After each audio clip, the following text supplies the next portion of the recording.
আজ সকালে ভিডিওটা শুরু করলাম এক ভিন্ন দৃশ্য দিয়ে।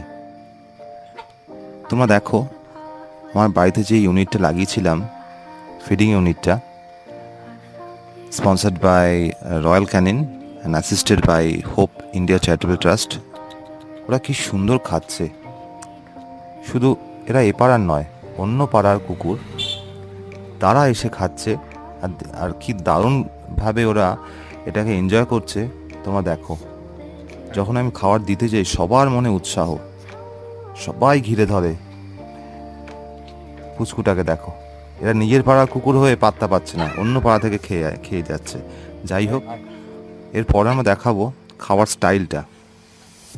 দেখো, মুখ ঢুকিয়ে খাওয়ার পাওয়া যাচ্ছে না, এবার কি করবে দেখো, হাত দিয়ে খাবার আনবে উনি। আর এক হোদলা আমার শুয়ে শুয়ে চুল করছে, ও গেলেও